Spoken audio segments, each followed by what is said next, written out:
Hello everyone. Yes, in this video we'll study about force between multiple charges.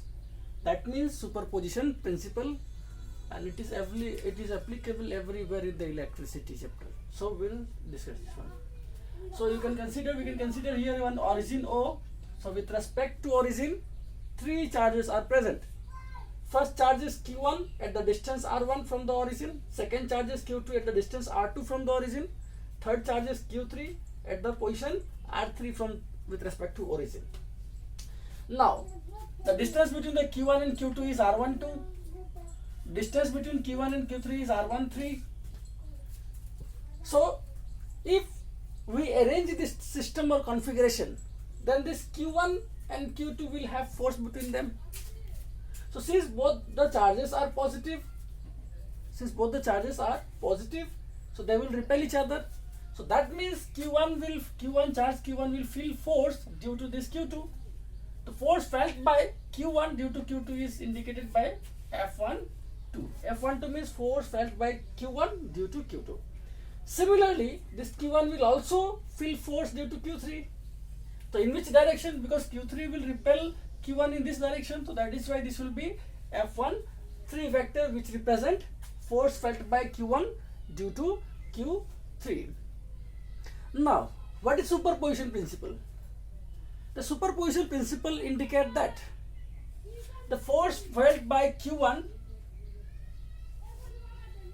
is equal to the algebraic sum of all the forces felt by Q1 due to the individual charges. Suppose Q1 is feeling force due to Q2. This is F12. Force felt by Q1 due to Q3 is Q13. So if it is if Q4 is available, then force felt by Q1 due to 4 will be Q1, F14, F15, F16, F1n up to n it will be coming. Now superposition principle tells that the force felt by Q1 is equal to algebraic sum of all the forces felt by this charge Q1. So that we are going to calculate here. Now force acting on Q1. Force acting on Q1 due to Q2 is, what is the expression for force felt by Q1 due to Q2? That will be F12 vector, obviously 1 by 4 pi epsilon naught multiplied by Q2 divided by R12 square, and direction will be R12 cap. Similarly, force felt by Q1 due to Q3. Force acting on Q1 due to Q3 is, what is that? F13 vector will be equal to 1 by 4 pi epsilon naught multiplied by Q3 divided by R13 square, and obviously here R13 cap will indicate the direction of the force. Now, according to, you see, one force is acting in this direction, another force is acting in this direction. According to parallelogram law of vector addition, resultant force will be acting in the middle. So according to parallelogram law,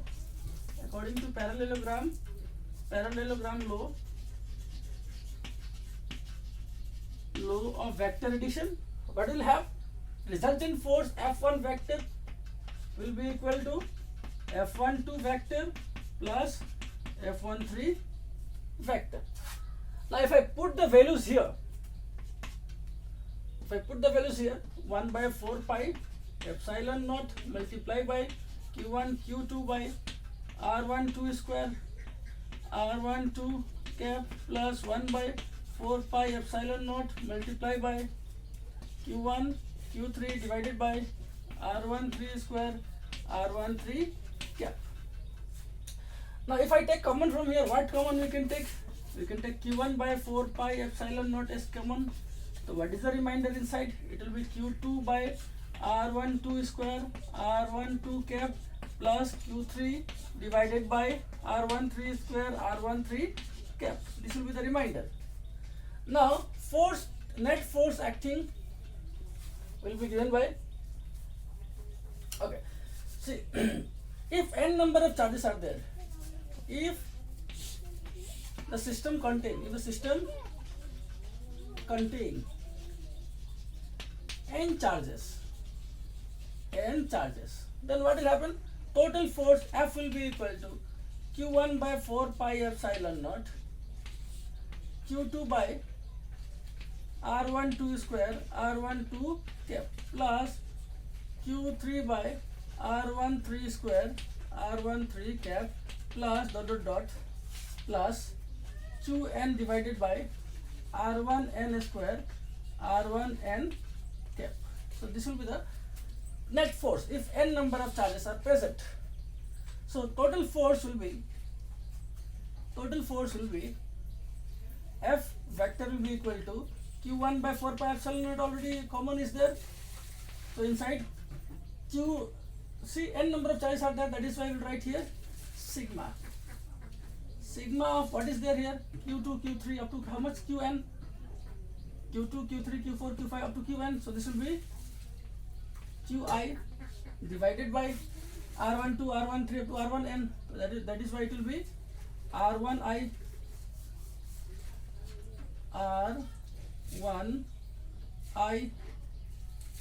what will be there, R1i square, because I square is there. One R12, R13, R14, R15, R1n is there. So that means 1 is everywhere present, but 2, 3, 4, 5, 6 these are changing. So it is from 2 to n. So up to 2 to n we have considered as n. And here also similar R12 cap, R13 cap, R1n cap. So this one can be written as R1i cap.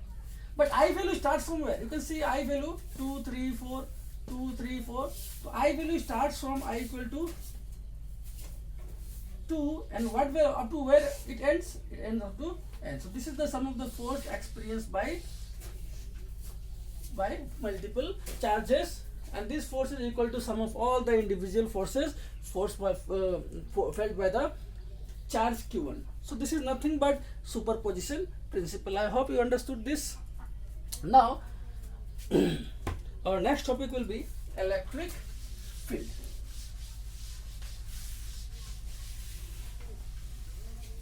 Electric field. What is electric field? Electric field.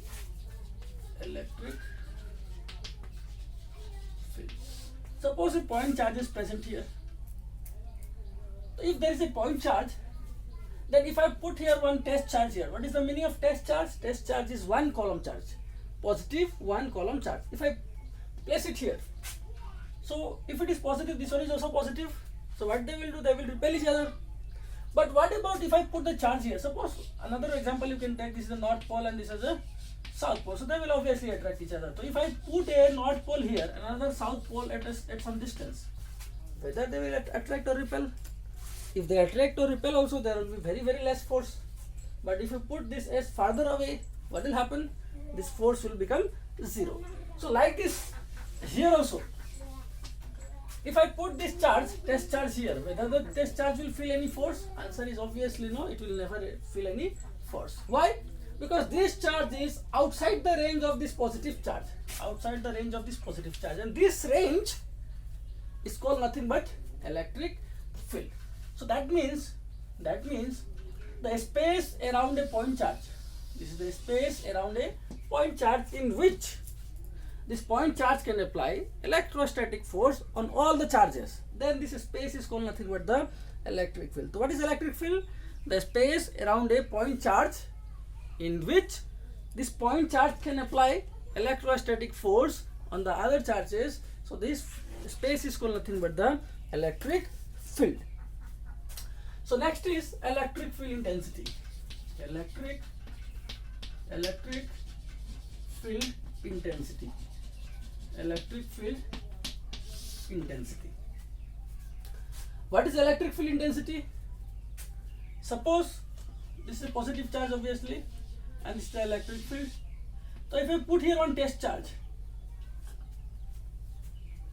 so this test charge will feel some force.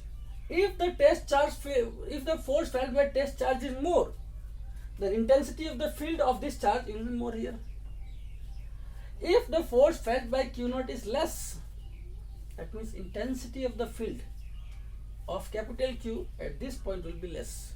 So what is the meaning of intensity? Intensity can be defined as force felt by a test charge. Force felt by test charge. Now suppose the distance between these two charges is r. So if the distance between these two charges is r, so what is the force felt by this Q naught due to capital Q? That force is given by 1 by 4 pi epsilon naught into Q1 Q2. So Q naught divided by r square according to Coulomb's law. Below what is that? Q naught. So this Q naught and Q naught will get cancelled. Electric field intensity is given by 1 by 4 pi epsilon naught multiplied by capital Q by r square. So this is the expression for electric field. This vector is not required since direction is not mentioned.